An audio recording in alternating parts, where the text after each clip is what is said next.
Hi Erwan. ఈరోజు మనం ఇడ్లీ కొట్టు మూవీ కోసం మాట్లాడుకుందామండి. ముఖ్యంగా లైక్ ఇడ్లీ కొట్టు అనే అచ్చమైన తెలుగు టైటిల్ పెట్టినందుకు మనం ధనుష్ అండ్ ప్రొడ్యూసర్స్ టీంకి మటుకు మనం హ్యాట్సాప్ చెప్పాలి. ఎందుకంటే ఈ మధ్య మనకి వస్తున్న తమిళ సినిమాలన్నీ ఆల్మోస్ట్ తమిళ టైటిల్స్తోనే మనకు వస్తున్నాయి. సో తెలుగులో వాళ్ళ టైటిల్స్ డబ్ చేయకుండా సేమ్ తమిళ్ టైటిల్స్తోనే వస్తున్నాయి. బట్ ఈసారి మనకి అచ్చమైన తెలుగు టైటిల్ అందించినందుకు నిజంగా వాళ్ళకి మటుకు మనం హ్యాట్సాప్ చెప్పుకోవాల్సిందే. ఇడ్లీ కొట్టు అనేది మనకి ఏంటంటే చిన్నప్పుడు ఒక ఎమోషనల్ బాండింగ్ ప్లేస్ మనకి. ఎందుకంటే మనకి ఫ్రెండ్స్తో వెళ్ళి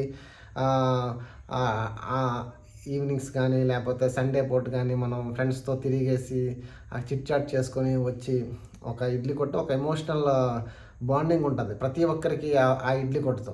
ముఖ్యంగా ఊరిలో మటుకు ఒక అందరూ కలిసి కూర్చొని మాట్లాడుకొని తినే ప్లేస్ అయితే మటుకు అది మనకి ఉంటుంది. అలాంటి ఎమోషనల్ బాండింగ్ ఇద్దరు తండ్రి కొడుకుల మధ్య ఇడ్లీ కొట్టు కథాంశంగా మనకి ఈ స్టోరీ అయితే మటుకు ఉంటుంది. ఇందులో ముఖ్యంగా మనకి ఇది కూడా మనకేంటంటే ఒక rich kid versus poor kid ఫార్మెట్లో ఈ స్టోరీ అయితే మనకి సాగుతుందండి.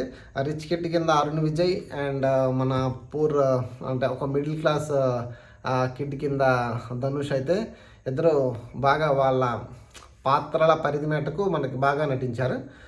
ఫస్ట్ హాఫ్ అయితే ఎలా ఉంటుందంటే మనకి ఎమోషనల్ కంటెంట్తో తండ్రి కొడుకుల మధ్య ఒక ఇడ్లీ వాళ్ళిద్దరికి వాళ్ళ ఇడ్లీ కొట్టుతో ఉన్న లైక్ ఎమోషనల్ బాండింగ్తో మటుకు ఫస్ట్ హాఫ్ అయితే మటుకు పాసిబుల్గానే ఉంటుంది.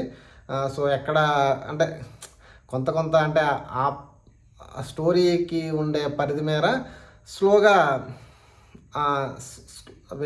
స్లోగా స్క్రీన్ ప్లేతో అలా ఉంటుంది. బట్ ఎక్కడ మటుకు ఫస్ట్ హాఫ్ అయితే ఇట్స్ అంటే మనకి పెద్దగా బోర్ ఎక్కడ కొట్టదు. కానీ వన్స్ సెకండ్ హాఫ్ మనకు వచ్చేసరికి ఏంటంటే ఫస్ట్ 10 minutes సినిమా నాకైతే అనిపించింది సినిమా అదే కొత్తగా వెళ్తుంది అనేసరికి మళ్ళీ రెగ్యులర్ ఫార్మాట్లో ఫ్లాట్గా ఇంకా వెళ్ళిపోయి ఇంకా లాస్ట్లో ఒక 10 to 15 minutes ఒక మంచి ఫీల్తో అయితే మనం థియేటర్ నుంచి అయితే మనం బయటికి వస్తాం. బట్ కథపరంగా అంటే అది స్టోరీ అంటే ఈ అనవసరమైన ఎలివేషన్స్ కానీ లేకపోతే హీరో బిల్డప్స్ కానీ లేకుండా ఓన్లీ కంటెంట్ మీదే ఆ పాత్ర కంటెంట్ మీదే దృష్టి సారిస్తూ మన ధనుష్ గారు యాక్టర్ అంటే హీరో కింద మళ్ళీ డైరెక్టర్ కింద చేశారు కాబట్టి ఎక్కడ డీవియేషన్స్ అవ్వకుండా ఓన్లీ ఆ కంటెంట్ మీద దృష్టి పెట్టి సినిమా మటుకు తీశారండి. ఎందుకంటే లైక్ ఎక్కడ మనకి అనవసరమైన అంటే బిల్డప్ షాట్స్ ఉండవు, హీరో ఎలివేషన్ షాట్స్ ఉండవు అంటే ఎక్కడ మనకి అనవసరమైన కామెడీ కానీ ఎక్కడ మనకి ఏమీ ఉండదు. అలాగా ఒకే ఫ్లాట్లో మటుకు మనకి వెళ్తుంది సినిమా.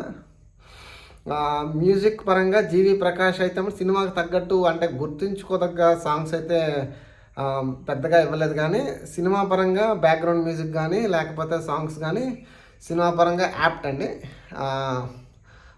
మిగతా నటులు తండ్రిగా యాక్ట్ చేసిన రాజ్ కిరణ్ కానీ లేకపోతే మన సత్యరాజ్, శాలిని, నిత్యా మేనన్, అరుణ్ విజయ్ అండ్ సముద్రకని వాళ్ళ పరిధి మట్టుకు బాగానే యాక్ట్ చేశారు. ఏదో అంటే పెద్ద గొప్ప చిత్రం అని చెప్పుకోదా అనలేం కానీ బట్ ఈ మధ్య మనం కుటుంబం అంతా కలిసి చూసిన పర్లేని సినిమా ఇది. ఎందుకంటే ఎటువంటి ఇబ్బందికరమైన సన్నివేశాలు కానీ ఎటువంటి లైక్ అభ్యంతరకరమైన సన్నివేశాలు కానీ ఉండవు. కుటుంబం అంతా కలిసి చూసినా పర్లేని సినిమా. నా రేటింగ్ అయితే మటుకు ఈ 2.5. సో మీకు ఒక ఎమోషనల్ డ్రామా ఎటువంటి build-ups, emotion like elevation shots లేకుండా ప్రశాంతంగా ఒక ప్యూర్ ఎమోషనల్ కంటెంట్తో సాగిపోయే సినిమా చూడాలనిపిస్తే మటుకు ఇడ్లీ కట్టు మీ చాయిస్. Thank you all.